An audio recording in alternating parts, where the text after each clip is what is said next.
Welcome to Rahimiya education. दोस्तों, आज की इस वीडियो में मैं बहुत ही ख़ास, बहुत ही महत्वपूर्ण बात पर चर्चा करने वाला हूँ।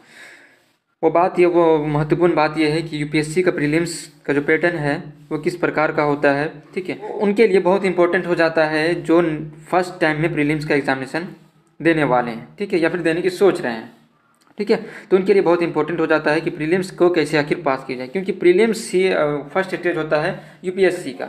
अगर उसमें ही अगर आप पास नहीं हो पाते तो फिर उसके बाद तो और कोई ऑप्शन ही नहीं होता है। लेकिन आपको सबसे पहले प्रीलिम्स पास करना होता है, इसीलिए आपको प्रीलिम्स को आपको अपने ध्यान में रखना चाहिए किस तरह का इसमें होता है। ठीक है, तो उसी टॉपिक पर चर्चा करेंगे, उसके पैटर्न पर चर्चा करेंगे। उससे पहले आप हमारे यूट्यूब चैनल पर नए हैं दोस्तों तो मेरे यूट्यूब चैनल रहीमिया एजुकेशन को सब्सक्राइब कर लीजिए और बेल आइकन को भी जरूर प्रेस कर दीजिएगा, ताकि मैं कंपटीशन से रिलेटेड जो भी एग्जामिनेशन से रिलेटेड जो भी वीडियोज़ लेकर के आता हूँ उनका ज़्यादा से ज़्यादा नोटिफिकेशन मिल पाए और आप उनका बेनिफिट उठा पाएँ। और अपने दोस्तों के साथ इस वीडियो को जरूर शेयर कर दीजिएगा ताकि उनको भी मोटिवेशन मिले, उनको भी नॉलेज मिले। और वीडियो को लाइक ज़रूर कर दीजिएगा दोस्तों। ठीक है, चलिए स्टार्ट करते हैं। यूपीएससी के प्रीलिम्स का जो है पैटर्न कैसा आता है उसके बारे में जानना है। ठीक है, तो यहाँ पे आपको देख रहा होगा डायग्राम्स में ऐसे बनाया हुआ हूँ। ठीक है, तो प्रीलिम्स में मेनली दो पेपर होते हैं, पेपर 1 और पेपर 2, जिसे हमें सीसेट के नाम से भी जानते हैं, पेपर 2 को। ठीक है, और फिर सीसेट ही कहा जाता है इसे।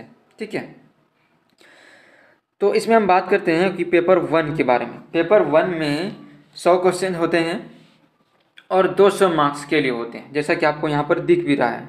ठीक है, 100 क्वेश्चन है और 200 मार्क्स के लिए होता है, यानी कि इसमें आपको 100 क्वेश्चन दिए रहते हैं। आप इसमें जितना से ज़्यादा आपको अटेम्प्ट करना पड़ता है। ठीक है, आप इसमें जितना ज़्यादा नंबर लाएंगे उतना ही आपका बेनिफिट होता है। ठीक है, और उस पर ही आपके यूपीएससी का जो प्रीलिम्स का जो मेरिट बनेगा पेपर 1 के ही अकॉर्डिंग बनता है। ठीक है, उसके बाद आ जाते हैं सीसेट पेपर 2 में।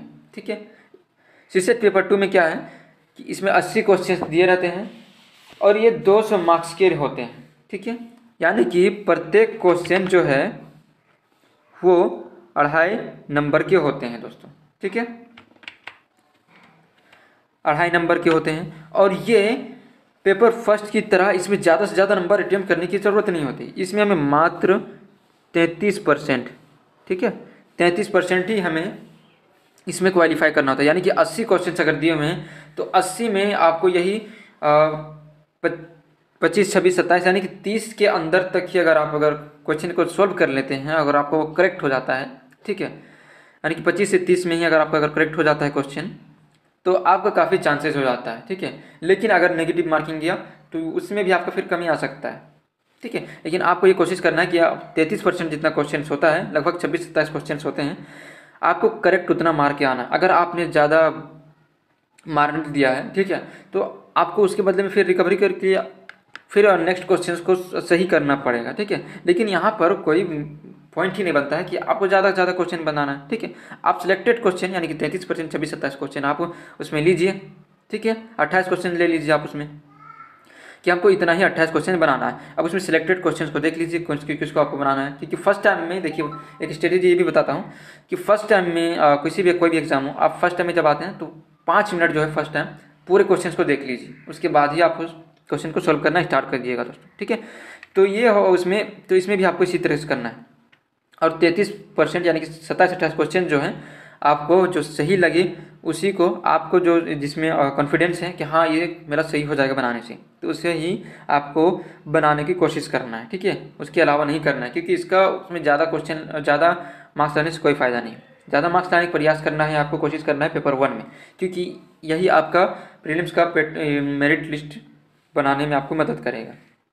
ठीक है, अब इसमें हम बात कर लेते हैं कि पेपर 1 में कौन कौन से सब्जेक्ट से पूछे जाते हैं। तो पहला आ जाता है हमारा हिस्ट्री। ठीक है, वो हिस्ट्री 2 भागों में हो जाएगा। हिस्ट्री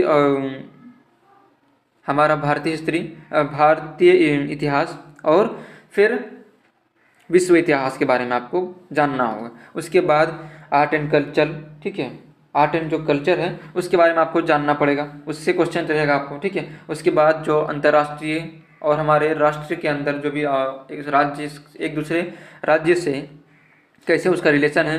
ठीक है, उसके बाद विश्व में एक देश का साथ दूसरे देश के साथ कैसा अभी सिचुएशन चल रहा है, कैसा रिलेशन है, उस पर भी बातें होंगी। और उस इस तरह के जो भी टॉपिक्स आएंगे उस पर क्वेश्चंस रहते हैं, ठीक है। उसके बाद आ जाता है ज्योग्राफी का। ज्योग्राफी में भी दो इसका पार्ट है, एक वर्ल्ड ज्योग्राफी और एक इंडियन ज्योग्राफी, ठीक है। इन दोनों के से रिलेटेड आपको क्वेश्चन पूछे ही जाएंगे, ठीक है। उसके बाद आ जाता है इसमें आपको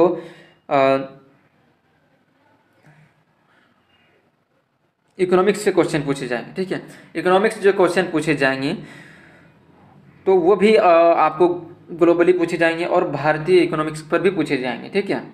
तो इस पे भी आपको दोनों तरफ से क्वेश्चन पूछे जाएंगे। उसके बाद आ जाता है इन्वायरमेंट से, हम तो इसमें भी दो तरह की चीज़ें आ जाती हैं, ग्लोबल और हमारा भारत, ठीक है, इंडिया। तो हमारा इंडिया में इन्वायरमेंट का क्या सिचुएशन है, ठीक है, क्या स्टेज है, क्या सही है, उस पर आपको क्वेश्चन आएगा। और इंटरनेशनल पर यानी ग्लोबली क्या मतलब चेंजेज हो रहे हैं हमारे पर्यावरण पर, उस पर भी आपको क्वेश्चन दिए जाते हैं। उसके बाद आ जाता है साइंस पर, साइंस में क्या रिसर्च हो रहे हैं, क्या नया चीज़ आ रहे हैं, उन सब चीज़ को आपको ज़्यादा से ज़्यादा ध्यान देना है, ठीक है। और साइंस में आपको जो बेसिक कम से कम कंप्लीट होनी चाहिए, ठीक है। बेसिक आपको अच्छे तरीके से याद होनी चाहिए, नॉलेज होनी चाहिए आपको। पहला हो जाता है कि जो फिजिक्स हो जाएगा, केमिस्ट्री हो जाएगा, बायोलॉजी हो जाएगा, ठीक है। इसमें सबसे ज़्यादा बायोलॉजी से क्वेश्चन आते हैं दोस्तों, ठीक है। तो बायोलॉजी से भी आपको ज़्यादा से ज़्यादा क्वेश्चन आपको देख लेने हैं, ठीक है। उसके बाद आ जाते हैं हम सीसेट पेपर 1 में। सीसेट पेपर 1 में सबसे पहले आप देख लीजिए रीजनिंग का होता है, ठीक है। बहुत ही टफ रीजनिंग नहीं होता है, नॉर्मली होता है, ठीक है। रीजनिंग हो जाता है। उसके बाद जो तार्किक शक्ति होता है, ठीक है, तार्किक कौशल, यानी कि आप किन्हीं दो चीज़ों को ले करके या फिर दो से अधिक चीज़ों को लेकर के आप किस तरीके से तर्क करते हैं, किस तरीके से आप उसे विश्लेषण करते हैं, ठीक है।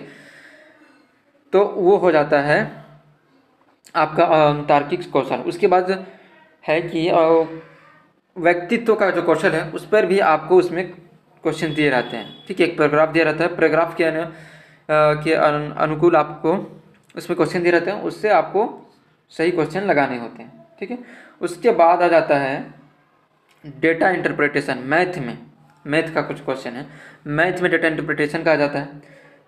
उसमें मैथ में बहुत इंपॉर्टेंट है डेटा इंटरप्रिटेशन का। उसमें मैथ में क्या क्या क्वेश्चन आते हैं, ठीक है, नंबर सिस्टम से आएंगे, एवरेज से आते हैं, प्रॉफिट एंड लॉस से आते हैं, ठीक है।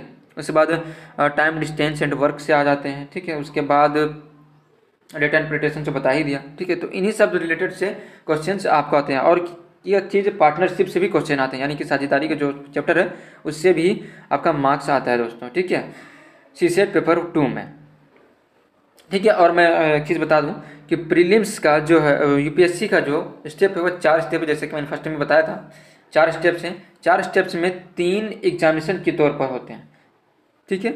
और 3 में 2 लिखित होते हैं और 1 मौखिक होते हैं।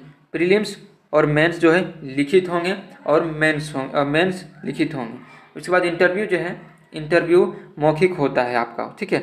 उसमें कुछ मेंबर्स बैठे होते हैं, बोर्ड मेंबर्स, उसमें आपको इंटरव्यू लिया जाता है, ठीक है। उसके बाद चौथा जो स्टेप आता है यूपीएससी क्लियर करने का, जो स्टेप कह सकते हैं, एग्जामिनेशन नहीं, वो मेडिकल है। चौथा स्टेप मेडिकल, उसमें आपको अपना शरीर से रिलेटेड कोई बीमारी है या फिर कोई दिक्कत है, उसे ही वो आपको चेक करके आपको मेडिकल सर्टिफिकेट इशू किया जाता है। उसके बाद ही आप क्वालिफाई होते हैं दोस्तों, ठीक है।